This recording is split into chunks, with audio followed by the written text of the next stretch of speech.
The 40 rules of لو وہ مارکت الارا novel ہے جس نے لاکھوں زندگیوں کو متاثر کیا۔ سال 2009 میں شائع ہونے والے اس ناول کی مصنفہ محترمہ ایلف شفق کا تعلق ترکی سے ہے۔ اس ناول کی اشاعت 40 سے زائد زبانوں میں ہوئی ہے اور آن لائن اس سے مستفید ہونے والے افراد کی تعداد کا تو کوئی شمار ہی نہیں ہے۔ نومبر 2019 میں بی بی سی نیوز نے اس ناول کو 100 موسٹ انفلوئنشل ناولز میں شامل کیا ہے۔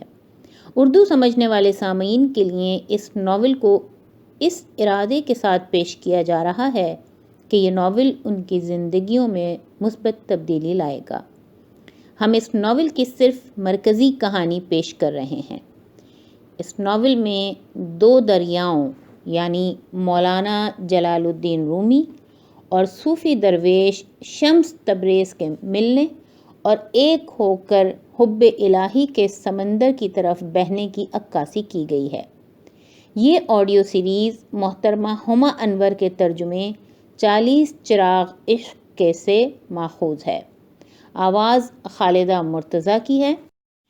قسط نمبر 24 رومی قونیہ 31 اکتوبر 1244 عیسوی۔ بلا شبہ مبارک تھا وہ روز کہ جب میں شمس تبریز سے ملا تھا۔ اکتوبر کے اس آخری روز فضا میں ایک نئی خنکی تھی اور خزاں کی رخصتی کا اعلان کرتی ہوا تیزی سے چل رہی تھی۔ اس سے پہر مسجد معمول کے مطابق پرہجوم تھی۔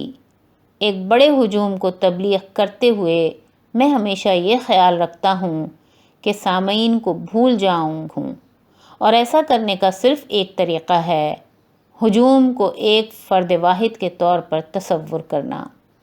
ہر ہفتے سینکڑوں لوگ میرا واعظ سنتے ہیں، لیکن میں ہمیشہ صرف ایک شخص سے بات کرتا ہوں، وہ جو میرے الفاظ کو اپنے دل میں گونجتے سنتا ہے، اور وہ جو مجھے ہر کسی سے بڑھ کر جانتا ہے۔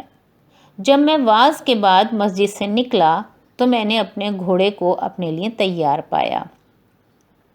گھوڑے کی عیال میں سونے کی لڑیاں اور ننھی نقرئی گھنٹیاں پروئی گئی تھیں۔ مجھے ہر قدم پر گھنٹیوں کی جھنکار سنائی دی، لیکن راستہ روکتے اتنے بہت سے لوگوں کے باعث تیزی سے آگے بڑھنا ناممکن تھا۔ نپی تلی رفتار سے ہم خستہ حال دکانوں اور گھاس پھوس کی چھتوں والے گھروں کے قریب سے گزرے۔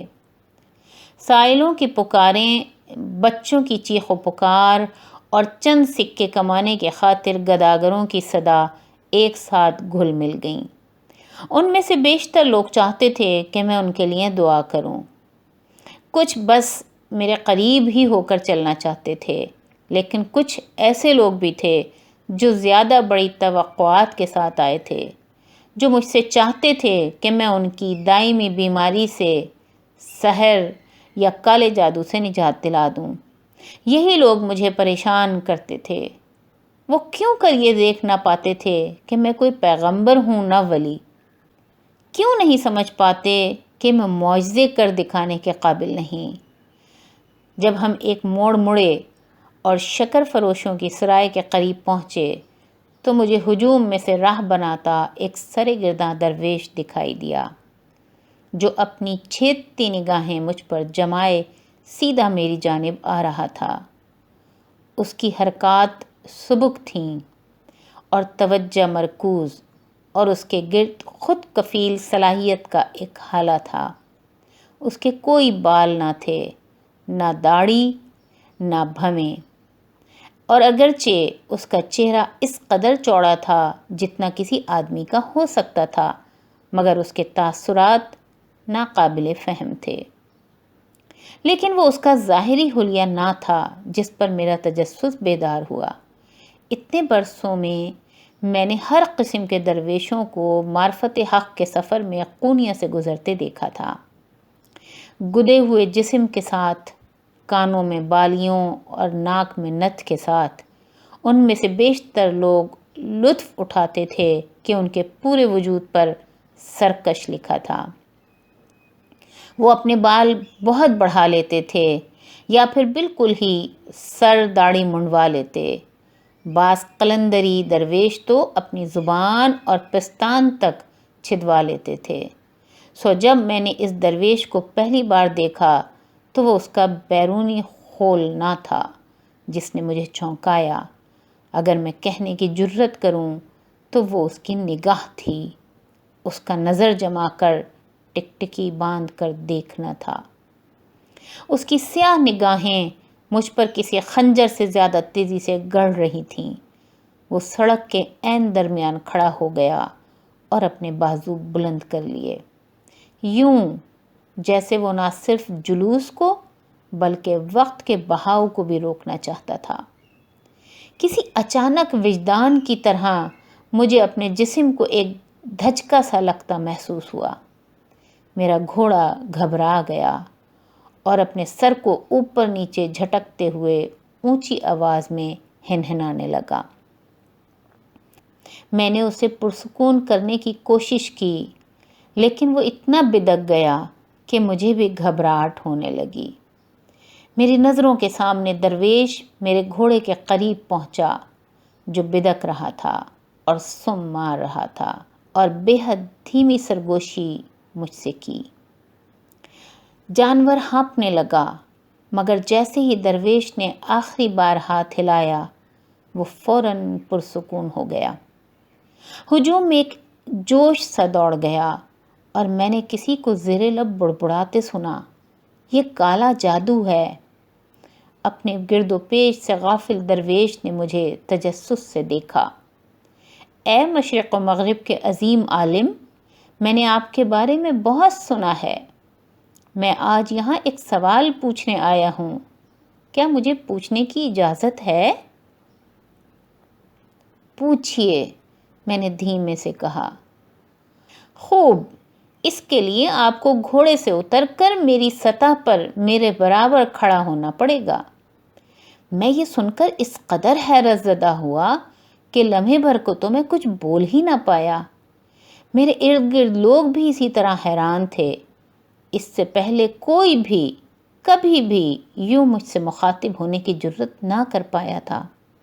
مجھے اپنا چہرہ سرخ پڑتا ہوا اور پیٹ میں کوفت اور جھلاہٹ سے بل پڑتے محسوس ہوئے، لیکن میں اپنی انا اور نفس پر قابو پانے میں کامیاب رہا اور اپنے گھوڑے سے اتر آیا۔ درویش پہلے ہی رخ موڑ کر چلنا شروع ہو چکا تھا۔ ارے رکیے، برائے مہربانی، میں اس کے برابر پہنچتے ہوئے پکار کر بولا، میں آپ کا سوال جاننا چاہتا ہوں۔ وہ رکا اور مڑا، پہلی بار مجھے دیکھ کر مسکراتے ہوئے کہنے لگا، ٹھیک ہے، مجھے بتائیے کہ آپ کے خیال میں ان دونوں میں سے کون عظیم تر ہے، پیغمبر محمد صلی اللہ علیہ وآلہ وسلم یا صوفی بسطامی؟ یہ کس قسم کا سوال ہے؟ میں نے کہا۔ آپ واجب تعظیم پیغمبر صلی اللہ علیہ وآلہ وسلم کا موازنہ ایک بدنام صوفی سے کیسے کر سکتے ہیں؟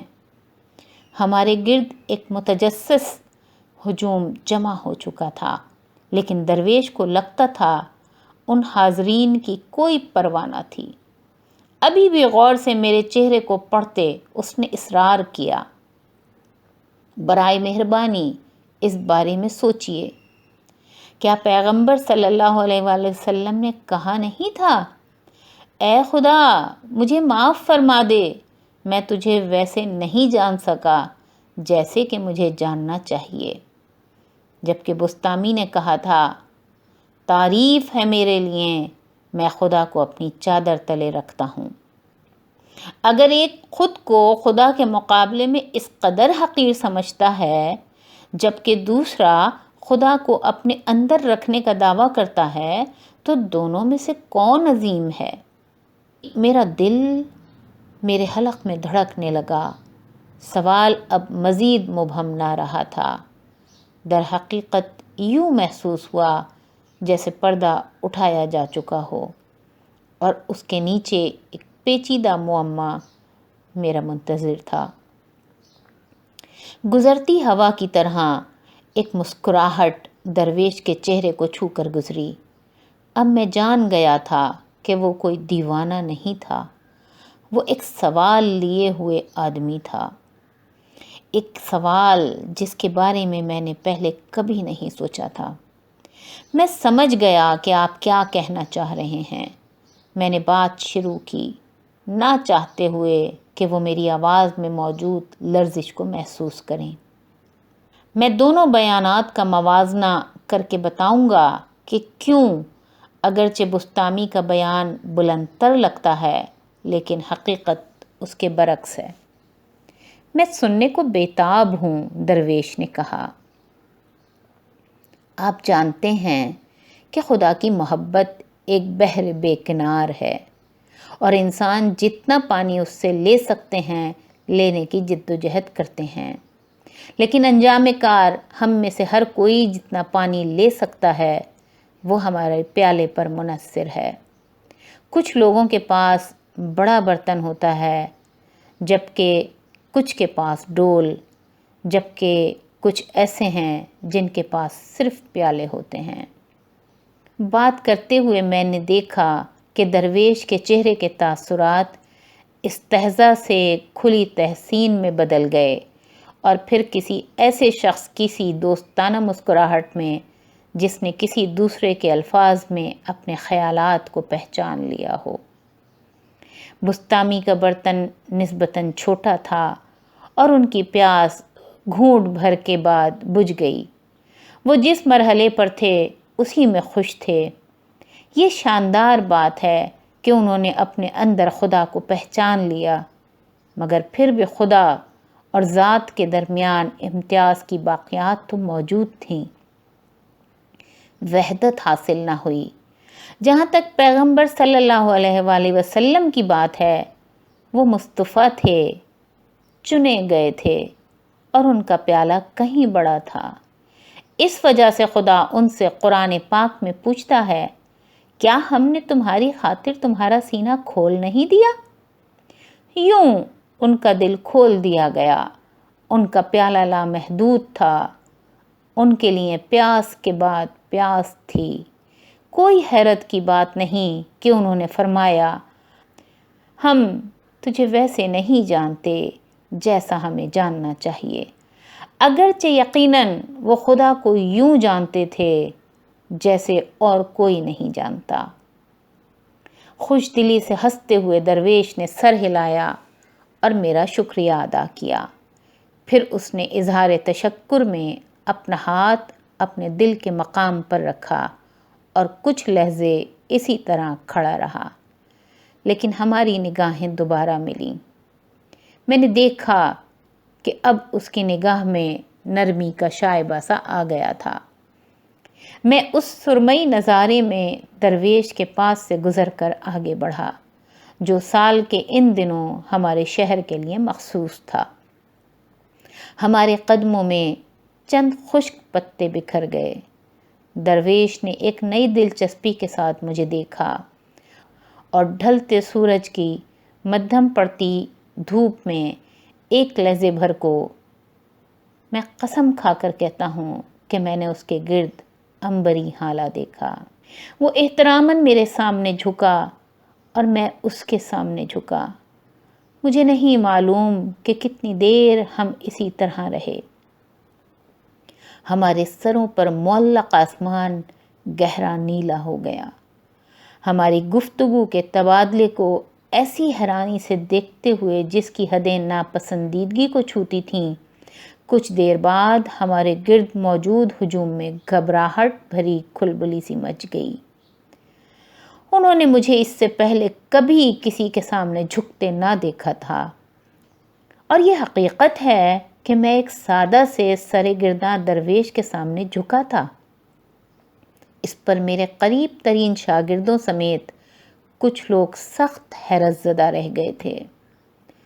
درویش نے ضرور فضا میں موجود ناراضگی کو محسوس کر لیا ہوگا۔ بہتر ہوگا کہ میں اب چلوں اور آپ کو آپ کے عقیدت مندوں کے ہمراہ چھوڑ دوں، اس نے کہا۔ اس کی آواز گھٹ کر مخملی دف کی طرح محدود ہو کر رہ گئی، تقریباً ایک سرگوشی۔ ٹھہریے، میں نے ٹھوکا، ابھی مت جائیے، برائے مہربانی رکیے۔ مجھے اس کے چہرے پر تفکر کی جھلک دکھائی دی۔ اس نے سنجیدگی سے ہونٹ سکیڑے، یوں جیسے وہ مزید کچھ کہنا چاہتا تھا مگر کہہ نہ سکا، یا وہ کہتا ہی نہیں۔ اور اس لمحے، اس توقف میں نے وہ سوال سنا جو اس نے مجھ سے پوچھا ہی نہیں تھا۔ اور آپ کے متعلق کیا معاملہ ہے عظیم مبلغ؟ مجھے بتائیے، آپ کا پیالہ کتنا بڑا ہے؟ پھر کہنے کو اور کچھ باقی نہ رہا، ہمارے پاس الفاظ کم پڑ گئے۔ میں نے درویش کی طرف قدم بڑھایا، اتنے قریب کہ میں اس کی سیاہ آنکھوں میں موجود سنہری دھبے دیکھ سکتا تھا۔ اچانک مجھ پر ایک عجیب احساس غالب آ گیا، یوں جیسے میں یہ لمحہ پہلے بھی گزار چکا تھا، ایک بار نہیں بلکہ درجن سے زائد مرتبہ۔ مجھے چھوٹی چھوٹی تفصیلات یاد آنے لگیں، اپنے چہرے پر نقاب ڈالے ایک قد آور دبلا پتلا شخص، اس کی فروزاں انگلیاں، اور تب میں جان گیا درویش جو میرے سامنے کھڑا تھا وہ کوئی اور نہیں، وہی آدمی تھا جسے میں اپنے خوابوں میں دیکھتا رہا تھا۔ میں جان گیا کہ میں نے اپنا رفیق تلاش کر لیا تھا، لیکن خوشی و مسرت سے بے خود ہونے کے بجائے، جیسا کہ میں نے ہمیشہ خیال کیا تھا کہ ایسے موقع پر میں ہو جاؤں گا، مجھے ایک سرد سی دہشت اور رعب نے اپنی گرفت میں لے لیا۔